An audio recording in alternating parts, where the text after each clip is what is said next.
Time running out on the spring sports seasons. Hello and welcome to Friday Night Frenzy. Glad you're with us tonight. I'm Joe Zone. I'm Mark Robbins. We've got a lot of highlights to talk about and show you tonight. Baseball, softball, a lot heading your way. We're going to begin with our big game on 3, our game of the week. And with more on that, we're going to send it over to the man who had the call of this one, Unqua Sonia. Hey, Unqua. Hey, Mark. Hey, Joe. Well, boys lacrosse has our spotlight tonight. It was senior night for the Old Lyme Wildcats. 3 of their seniors playing their last regular season game at home.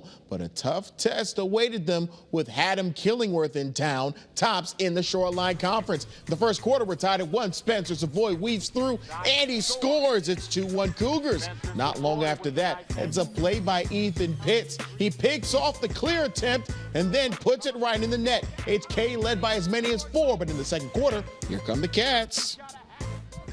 Ball's knocked out. Lippincott with the heads-up move flings it across midfield. It's picked up by Mason Busman. Busman toward the cage. Busman shoots. Busman scores. Old Lyme has rattled off 5 straight to tie this one at 7. HK would score 2 more before halftime to lead 9-7. A man-up chance for Old Lyme to start the third. Coleman Curtis Reardon scored his third of the game. Deficit's cut to 1. Old Lyme works in transition later on. Macklin Cushman, he shoots, he scores. We're tied at 9. It's a 10-10 game in the fourth quarter. Spencer Savoy strikes again. He had 6 goals, a double hat trick. 11-10 Cougars. But could they hold on? Dracano shoved out, long pass toward midfield. Taken away by Haddam Killingworth. Here's Savoy, under pressure. And Pitts puts it in.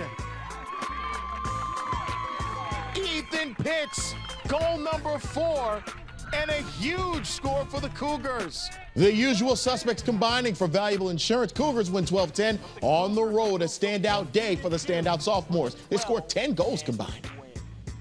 We're so happy to have them, and they're great kids and great student athletes. So they're awesome, and they kind of lead the way as younger classmen. And it's funny, people look up to them, but it's good for them. It definitely means a lot. I mean, last year I was the lowest scoring starter on offense, and to go to the top, it means a lot. It's nice to know that I have more of an effect on the team now. I'm honored. I'm only a sophomore, so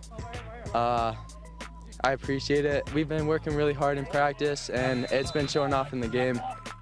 HK finishes their year at 14-2, Old Lyme at 9-7. But these teams could see each other in the Shoreline Conference Tournament. The action starts next week. I'm Unqua Sonia. Mark, Joe, back to you.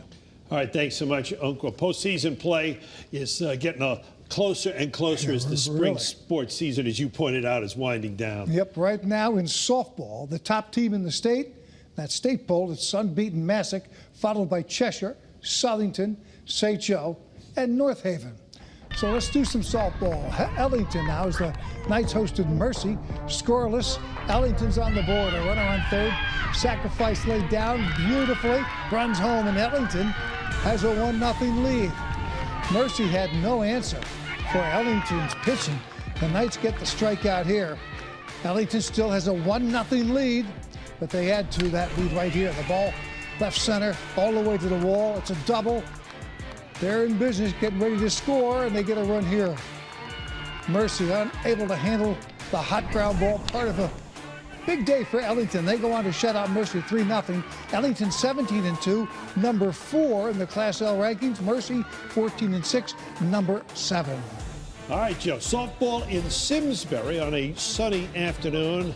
Simsbury hosting Glastonbury, top of the second. Nabia Crawford of Glastonbury getting the job done with a runner at third. The grounder, and it turns into a fielder's choice. Out at first, run crosses the plate, 5-zip. Glastonbury and senior Gabrielle Lambert, plenty to work with. Outstanding in the circle, getting the strikeout to keep Simsbury off the board. Fourth inning now, Guardians adding to their advantage. Riley Hanrahan rips this ball down the line into left. That'll bring in 1 run for sure, and then we got the old halfway down the line, and then the throw home not in time. So 2-run score, and that's going to be plenty as Glastonbury moves to 12-6 on the season with the 11-1 victory over Simsbury. What a game in Windsor. The Warriors down 6-2, bottom of the 7th. Sidney Hicks infield single. That makes it 6-3. Aaliyah Grace follows. It's an opposite field 2-run homer. That makes it 6-5 Berlin. Hannah Oberly keeps the Windsor comeback alive. This is a 2-out single. We've got a runner on, and that sets it up for Emily Madimer. Oh, no, she didn't, Mark. Oh, yes, she did. A 2-out, 2-run walk-off homer. Windsor wins at 7-6. Windsor moves to 11-8, the 16th seed in L. Berlin drops to 14-6, the 8th seed in L. How about that? Baseball now. Bristol Central hosts to Maloney at historic Muzzy Field. That's Maloney's Ryan Parasio with a base hit to left center. Alex Contulis flying around third. It's 1-zip Spartan. Same inning. Maloney's Tyler Duffy with a drive to right up against the wall. And 2 more runs are going to come home. Maloney with a 4-0 lead at this point. Time for the defense to make that lead hold up.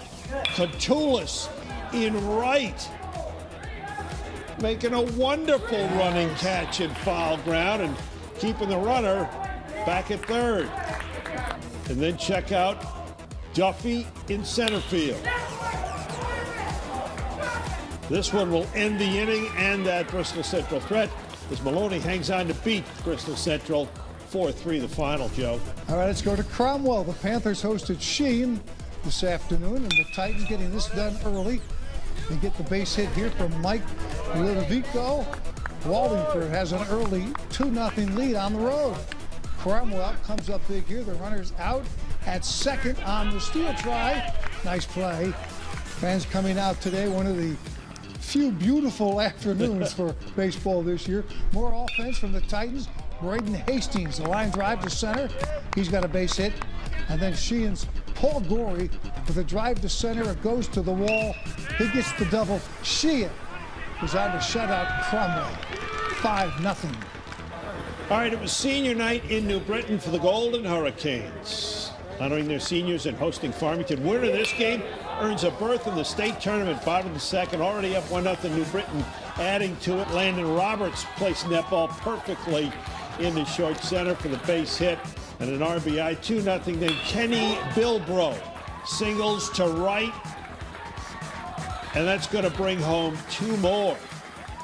New Britain builds its advantage to 4-0. And senior lefty, well, after this base hit here, the lefty Alex Heidel helping himself out on the mound, gets that run in.